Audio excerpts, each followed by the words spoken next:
what I would like to do, and hopefully, and this I guess is in part expected of me, is to start with a particular take on new economic thinking and what it means for big global turmoil, of which Euro crisis represents one example, but of which there are many others.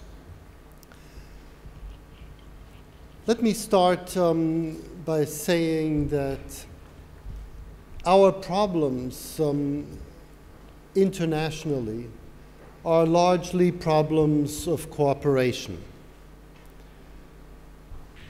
The production of most of our goods and services and the establishment of our institutions are outcomes of successful cooperation.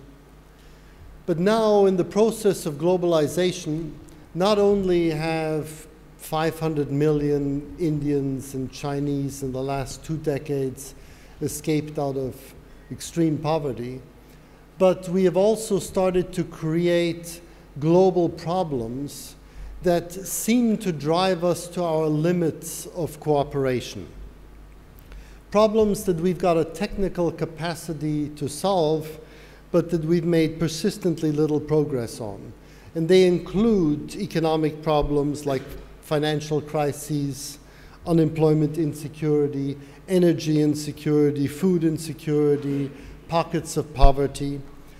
They include social problems such as the inability to conquer curable diseases, social fragmentation and instability, demographic challenges.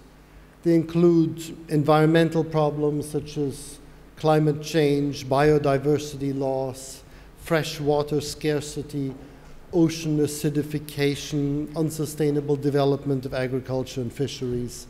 And they include political problems such as fragile states, terrorism, weapons proliferation, corruption, international crime. I would like to argue that one important source of these problems, our inability to cooperate in conquering these problems, is our mode of thinking about them, and thus our policy responses. Modes of thinking that are dominated by traditional economic theory, which assumes that people are self-sufficient, self-interested, rational, materialistic, and mechanistic utility maximizers. In this context, the mainstream economists' explanation for our failures to cooperate in these various areas is very simple. Economists tell us that when people are compensated for the benefits that they individually provide and pay for the costs they impose on others, then free markets enable them to satisfy their needs at minimum resource cost. Everything works well. And this is so for many goods and services, and thus free market exchange has been so successful in lifting hundreds of millions of people out of poverty over the past few decades. But this condition is not met with regard to the problems that I've just mentioned. And all these failures have something striking in common. They are all, according to the economist's standard explanation, failures to compensate individuals for costs and benefits. Some of the failures are public goods. For example, there's been insufficient effort to reduce greenhouse gas emissions or to contain the spread of weapons, since the costs usually fall on those involved in these efforts, whereas the benefits are shared by all of humanity. Other failures concern the tragedy of the commons, for example, deforestation, overgrazing, overfishing, and they occur because people are not fully compensated to preserve common property resources.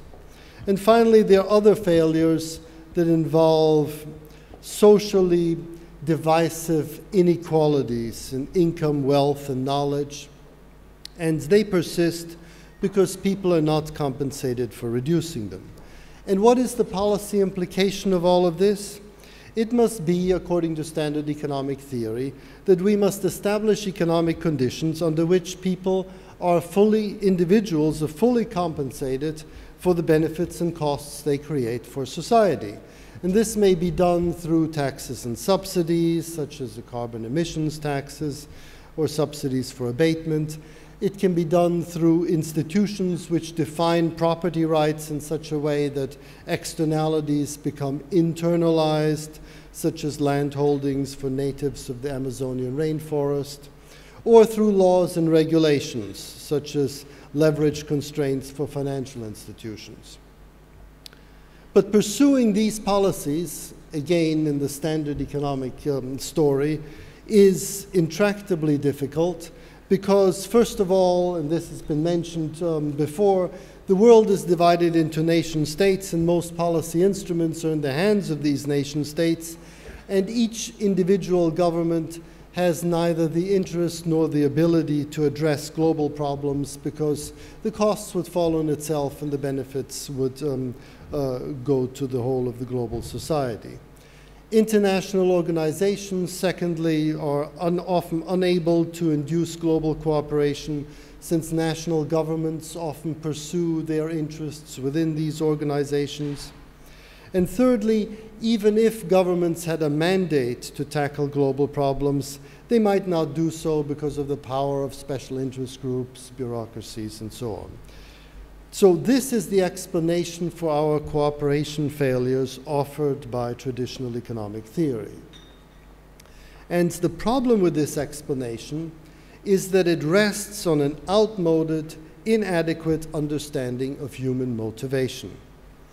People's economic behavior is not merely the outcome of individualistic, self-sufficient, self-interested, rational, materialistic, mechanistic utility maximization. People are not exclusively self-interested since we know they have capabilities for fairness, empathy, compassion, care. They are not exclusively rational because we know that much of their behavior is motivated through emotions, cognitive heuristics. We know that their decisions are not mechanistic responses to objective knowledge of an exogenously given external world to satisfy their exogenously given preferences, as so much of economic theory would have us know, because, as George Soros told us this morning, their decision-making is a reflexive process under uncertainty, and their preferences are dependent on past experiences and their social roles. People are not exclusively individualistic because we know their preferences are significantly determined by the social groups to which they belong. They are not primarily materialistic since much of their economic behavior is motivated not just by the consumption of goods and services, but by the pursuit of interpersonal relationships and the enactment of social relations. The objectives of their behavior cannot be summarized as the maximization of a unique and stable utility function, since they are subject to a variety of emotional systems, personal relationships, social relations, each with its own implicit objectives. And the nature of these emotion systems, psychological states, is subject to the social context and the institutions in which they find themselves in. Recent developments in the neurosciences, cognitive science, decision theory, social, developmental, cognitive, and evolutionary psychology, and related disciplines reveal sources of human motivation that are starkly at variance with the basic, universally accepted principles of microeconomic theory. For example, effective neuroscience is disclosing neural circuits that are associated with discrete emotional tendencies and behavioral states, including care and anxiety and playfulness and separation distress, sexual urges, and so on. Social psychology experiments are revealing broadly related categories at a more macroeconomic level of intrinsic motivation, which in turn are related to categories of personality psychology.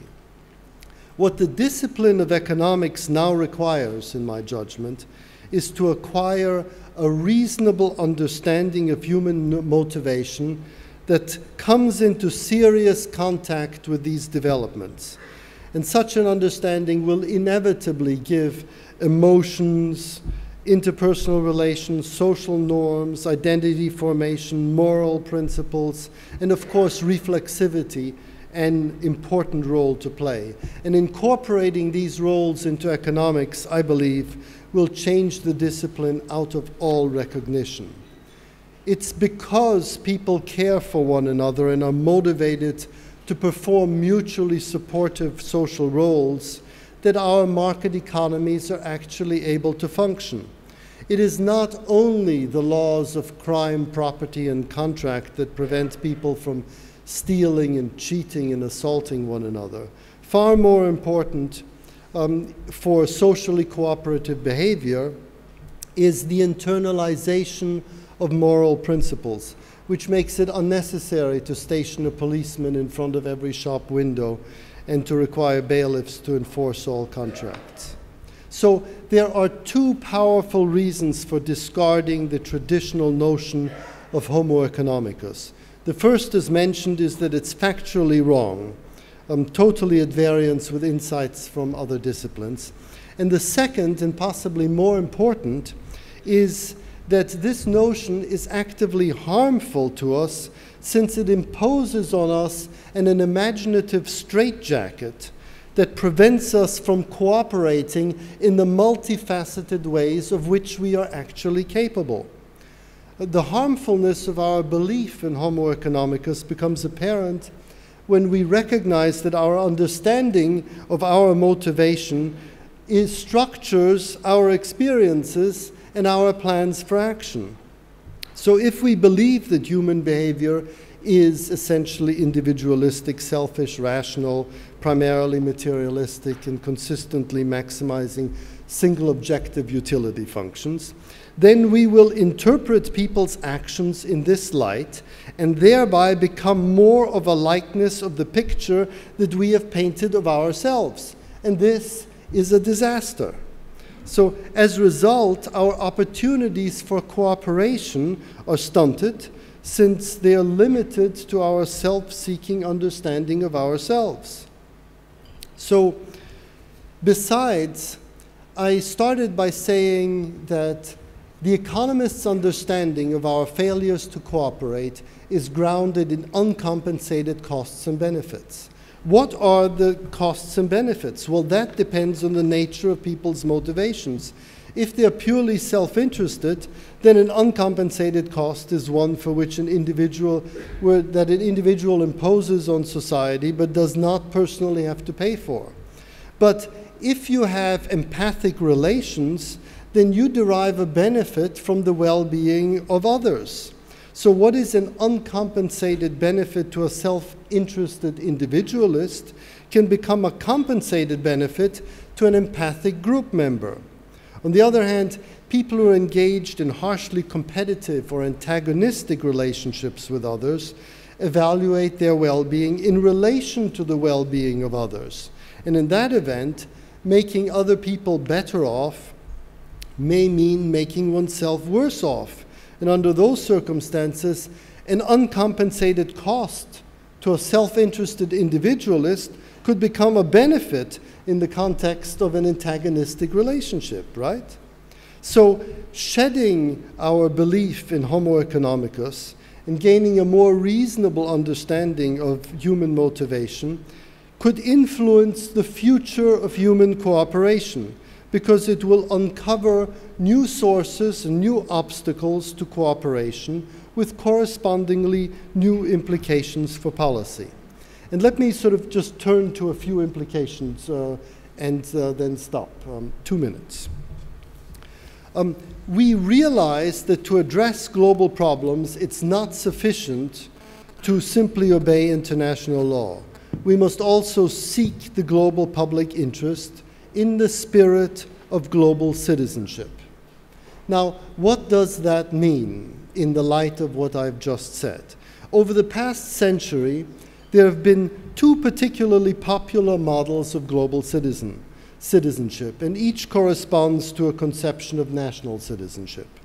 The first model of global citizenship is contractual. It focuses on the material costs and benefits of globalization.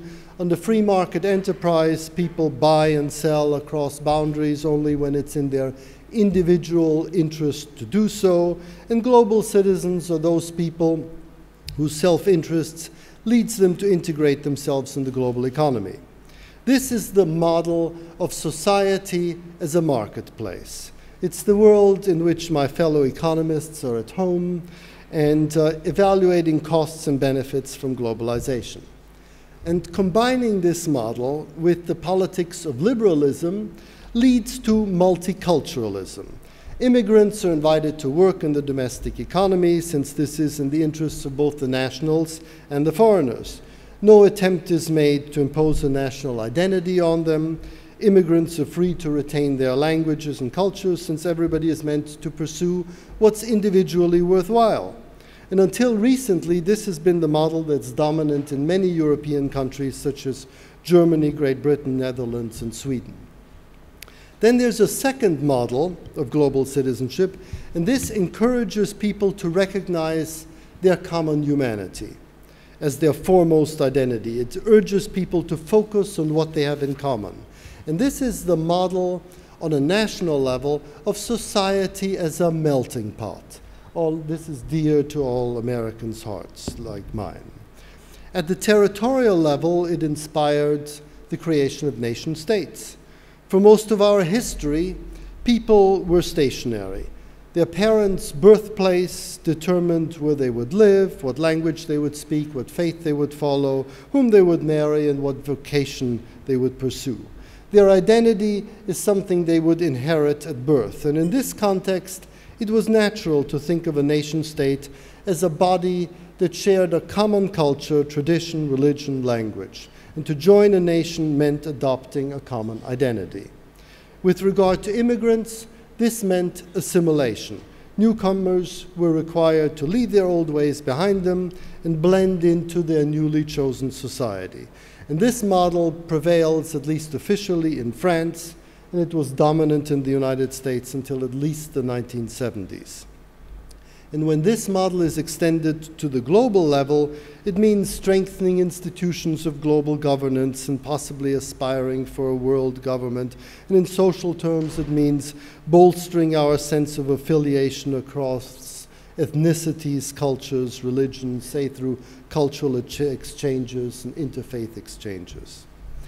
These two models of citizenship, marketplace and melting pot, continue to have a very strong hold on people's minds, coloring their attitudes to immigration policy and social policy and so on. However, the world has changed spectacularly since the inception of these two models. In the most affluent and emerging countries, people's identities are no longer determined by their parents and birthplace. People have become much more mobile in terms of geography, occupation, and status. Since the end of the Cold War, we've seen a resurgence of ethnic, religious, cultural identities, creating much greater diversity of allegiances within many countries, particularly in the West. And we've witnessed a fragmentation of society arising from self-segregation of ethnic, cultural, and religious groups. And in this context, it's becoming clear that the two dominant models of citizenship have failed. The marketplace model of citizenship has failed to generate social cohesiveness that's required of well-functioning states. As society fragments, there's a danger that the rich will feel less need to support the poor. There's a danger that the political system loses legitimacy as people feel less bound to the laws of the country in which they live. And the melting pot model has failed as well. In today's multicultural societies, immigrants often have accentuated their identities through internet, travel, telephone, television. Their sense of allegiance to a common cause declines as they turn inwards, seeking identities in their own communities. Now, if these two models have failed to integrate nations, we certainly cannot expect them to integrate the world community. And what's now required is a new conception of global citizenship, one that rests on an important insight, and an insight that emerges from the things that I was talking about initially. Individuals become a community when they come together to build something that is of vital importance to them all. Best of all, when they come together to build a home in which they live together. So when people are engaged in such a collective building activity, they define themselves in terms of their common achievement. This might be called the model of society as a building site, if you like.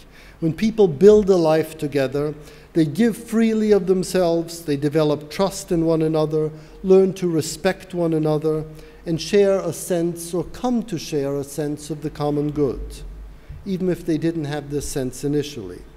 And at this point in history, where people around the world have come to realize that many of our most serious problems are global, we have come to know that our home is not just our house in our backyard, or our country or our faith, but the entire planet. And operationalizing this realization requires us to shed our traditional economic thinking that induces us to address all our global problems in terms of uncompensated individual costs and benefits. And it requires us to permit our capacity for human cooperation to grow in line with our proliferating problems. We need to come together and give ourselves this task as a global society.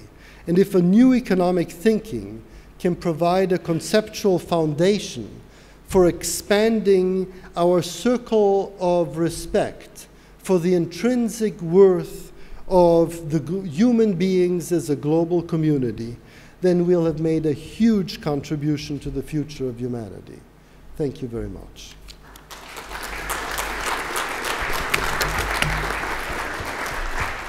Thank you, Dennis Snoor.